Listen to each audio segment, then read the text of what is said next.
Hey Chuck, good morning. I want to do a quick video on something that's really been on my heart recently, and that's with a change of administration in Washington, D.C., and there's a lot of focus around trying to make the federal government more efficient. And I just want to set aside the politics and the philosophy and the positions that people are in. And I want to deal with the reality of you've got a lot of people who didn't expect to be out of a job looking for a new job. Uh, Absolutely. as of today, about 75,000 people took the buyout offer, and there are tens of thousands of additional people being laid off. And again, I don't want this to be about the politics of this. What I am seeing, what I'm hearing from people online and through different message boards is that there's a lot of anger, there's a lot of fear, there's a lot of frustration. People feel betrayed.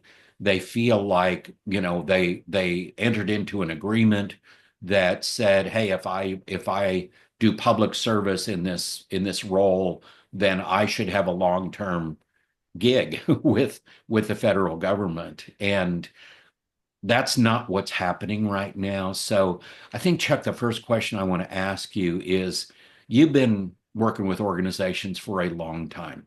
You've seen the ups and downs, you've seen changes and transitions.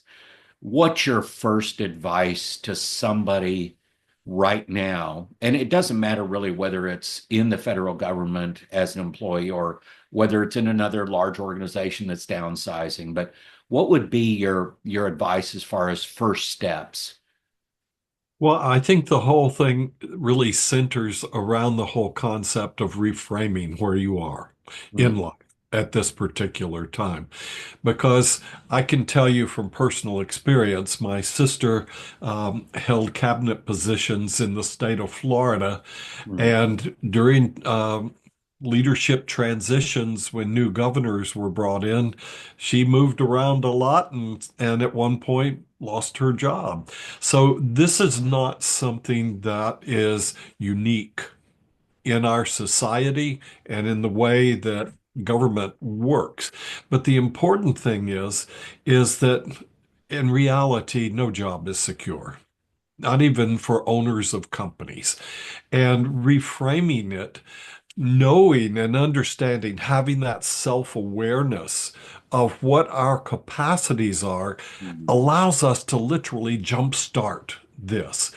Yes, this is a challenge. Yes, I'm angry about it. I'm frustrated, but guess what? I got something between my ears that is saleable to the rest of the organizations out there. And in doing that, my focus should be I am a catalyst for growth and development for your organization. Doesn't matter what job I came from, I've learned something. I've got something up here that will have a positive impact. And you can say whatever you want, but the reality is 90% of success is what's up here.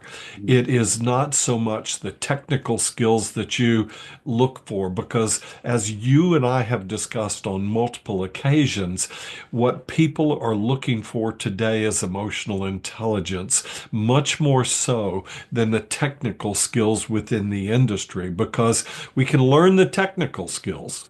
But we can't learn to be emotionally intelligent unless we truly dig into it. And that's the key of having a growth mindset. And that growth mindset says that with hard work and diligence, I can improve. I can expand that. We've got neuroplasticity working in our brain to expand the synapses, to grow and develop. And Steve, you've been in this field for a long time. You know and understand that. But if we focus on what we hear internally, the negative aspects, we can't believe in what we have as God-given talents and abilities to succeed. So we can't listen to that negativity. We have to focus on what we know and believe about ourselves and what our capabilities are and what God-given talents we have. Oh, that's so good, Chuck. You've said several things that have not just resonated with me, but I want to unpack a couple of those things. Now, in the future, in another week or two, you and I are going to do a live stream in a deeper dive into this. Hey, I lost my job. What do I do now? Kind of a thing. Because I know there's a lot of people out there trying to figure out uh, what's next. And really, I love what you said about reframing because it is reframing your mindset from focusing on the past and all of the negative cycle of emotions that are keeping people stuck to accepting and moving forward. Mhm. And that's where hope and other things start to come in. But that cannot happen without some of the things you just talked about.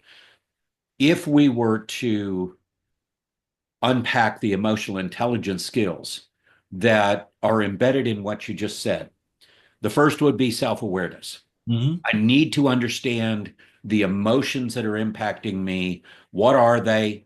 How are they impacting me? What do I do with those things? Mhm. The second thing after self awareness is self regulation.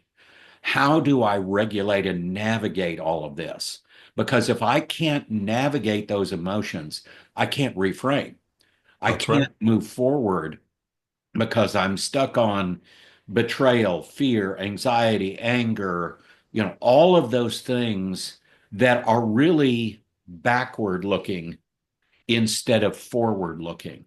Exactly. And I'm sorry to interrupt, Steve, That's but all right. what neuroscientists and neurobiology has actually proven is that when we go into that anxiety and negativity, our brain literally shuts down Yeah. and we move into that fixed mindset and don't have the capacity to grow and develop. You've made an excellent point here, Steve. Yeah. And I want to say for anybody who's watching this, if you're in this situation where you've lost your job, I mean, we've all lost jobs and we know what it feels like. Um, it- it's okay to have those feelings. But here's the question I would ask you. How long are you going to allow yourself to stay in that low spot where Mm. you're living in those feelings? Because while it's okay to have those feelings, there are very practical things at stake here, like being able to pay your bills, taking care of your family, doing the things that are going to refresh you and create intrinsic motivation for you moving forward. So the sooner that you can navigate those emotions through self-regulation and start to generate some motivation, which is another competency of emotional intelligence, by looking forward at opportunities, not looking backward at those feelings of loss, betrayal. This is very much like a grief process. I mean, Hmm. and Very much and so. as a certified grief counselor, I just want to share with people we all do grief differently. So there, you hear about this cycle and you go through the different phases. It doesn't actually work just like that. That you could actually experience any of those things at any time. Usually what's going to happen, and my guess is if you're in this situation, you're feeling it right now, it's waves of emotion Mhm. that come at you, and then they subside and then they come at you again. My suggestion to you would be lean into those waves. So if you've ever been in the Gulf or in the ocean or wherever, and the waves are coming in, you know that you just automatically, if you're in the water, you lean into those waves so they don't knock you over. That's what I'm talking about here. Those waves of emotions are going to come. There's Mhm. nothing you can do to stop those, but you can prepare yourself to manage that well. And that's what I would like to see for people. And that's why, Chuck, I wanted to have this conversation with you around leveraging the skills and competencies of emotional intelligence to navigate these difficult. This is one of the most difficult things you can go through. I mean, Sure. loss of a loved one, loss of a job, financial stress. I mean, there's these are some of the most challenging, most trying things we can go through. Um, Chuck, in your experience, when you have talked to people that are in the situation of recent job loss, they're trying to figure out where they go, you've already given them maybe a first step or two. What can they do on a daily basis that would help them continue to move toward journeying forward instead of looking back? Well, what I'd like to do, Steve, is give you a personal example from my life. Right? And many years ago, I was the vice president of an American stock exchange company, making six figures when that was a lot of money. Well, did such a good job that they literally broke off the division that I was running and sold it and said, "Thank you very much. We don't need you anymore." And so, for doing a good job, I lost it. And they said, "If you want your bonus, sue us." And of course, I lived in a distant state. So here's what I felt literally got me through that process. While I was looking for a job, and you don't replace a $250,000 a year job plus in a week, Right. I started delivering pizzas. I worked at night to keep my mind active and to continue to keep those social skills um, at a peak. So, working at night, I could look for a job all day. I sent Okay. out 1,100 resumes and it took some time, but things changed. But it was because of that activity. Keep your mind active. Mm, And Steve, you know how important that is because the longer we sit, the more we think, and the more we think, we're listening to the voices of negativity rather than believing that we have the skills that will bring us back to the level of success that we were, if not exceed it. yeah. Yeah. Job loss is an opportunity. Yeah, I love that, Chuck. And you've now hit on the fourth and fifth competencies of emotional intelligence, which are social skills. Yes. Keeping up your social skills, making sure that those stay at a higher level, because the the tendency, the survival brain kicks in heavy emotional load times. Emotional load increases significantly in certain situations like job loss. And what happens when your emotional load ramps up very significantly is it's very hard to access your higher thinking skills. And so you tend to shut down. And when you tend to shut down, you tend to pull in. You tend to become more reclusive Hmm. instead of practicing those social skills that are so important. The other competency of emotional intelligence you hit on here is empathy. And Hmm. I know people think of empathy as, well, I'm being empathetic and a good listener for other people, but empathy is a two-way street.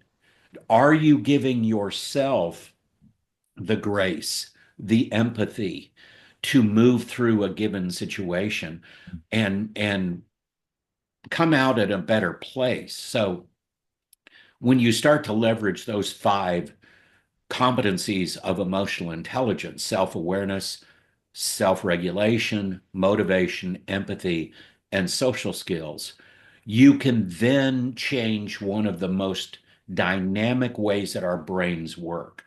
And I want to talk about that really quickly, just so people can understand. Right now, the very core of the way your brain works in a certain way of creating motivation is the ability to have beliefs about yourself. What do you believe is true about yourself and about your place in the world? Well, if you just lost a job, that just got there was an earthquake, right? That just got shaken. Well, from those beliefs, you create rules that you live by. From those two things, your self-talk is generated. Mm. So from self-talk, emotions come, right? So think about this right now. If your self-talk is, what's wrong with those people? I hate those people. How can they do that to me? I'm going to get back at them. I can't do this. I don't want to do all of that. And I understand it because I've been there myself. I've got personal stories like that I could share as well. That is human nature to feel that way. But if we want to move forward and if we want to take this challenge or problem or loss and turn it into an opportunity by reframing it, then we have to start to change some things. Maybe you change your beliefs about yourself and your place in the world. Maybe your long term was never going to be a certain job with a certain organization. Maybe there's a new and different plan for you, a new pathway. And that's really what's on my heart right now, Chuck, for people is to understand that there are all kinds of potential pathways for people to take, but you can't go anywhere until you take the first step. That's right. That's right. Absolutely. And I know that this sounds like a rah-rah session to our listeners, but it's not. It's the reality of you are what you think. Yeah. And reframing is the key to success because here's what I've learned in each and every time of doing a good job and then being released. It's happened to me 3 times in my life. And guess what? Each time I grew and I mentally profited from that growth and development because I learned that I'm adaptable. We're all adaptable. We all have a bit of that chameleon within us if we will just apply it. And again, it's not in my mind to try to jazz you up, but the reality is you have new opportunities. And those opportunities may never come to you again if you pass them up. I love that. I truly believe that there are no coincidences in life, Yep. that things happen for a very specific reason, and that if something like this is happening, and I've seen it in my own life, every job transition that I have made that I did not have a choice in, I Mhm. always ended up in a better place. Mhm. And through that process, as you said, I learned a lot more. I grew a lot more. And frankly, I was a lot happier because of that. So I just kind of want to close this out first by saying thank you, Chuck, My for pleasure. for being a part of this conversation. Um, I want to close this out by saying Chuck just said this is not just a cheerleader session and a rah-rah kind of thing. And he's exactly right. He and I working deeply and understanding psychology, understanding emotional intelligence and neuroscience, understanding how the human brain works, what we're trying to do is say to you, if you're in this situation of job loss, then there are tools that can help you move forward faster so you can get in a better place more quickly. And if you'll pay attention to those, leverage those, you can check out our websites, lifethrive.com, eqfit.org, and you can move forward in a way that is going to help you find that new pathway and enjoy life and not have to live in that place of betrayal and frustration and anger. All of those things are emotions. And what we're trying to say is, hey, when you're ready, and I understand it takes some time to get to that point, but the sooner you can get to acceptance and be able to look forward instead of behind you, the better off you're going to be. Any last words, Chuck? Well, I think you've hit the nail on the head here. The longer you wallow in your sorrow, the less chance you have of reaching a new pinnacle of success. Yeah. So it's an option. You can build up the anger and the hostility, which will shut down the synapses in your brain and force you into a fixed mindset. Or you can literally produce new synapses by ingesting new information, opening your mind to new information, and growing your epigenetic changes into a place to where success cannot avoid you. I It love will that. run into you. And through the years, you and I both have coached and counseled people. It is so predictable based on the person's willingness to accept the fact that they have more between here and there than they give themselves credit for. Oh, absolutely. Thanks again, Chuck. This has been a good conversation, and we'll catch up again later. You bet.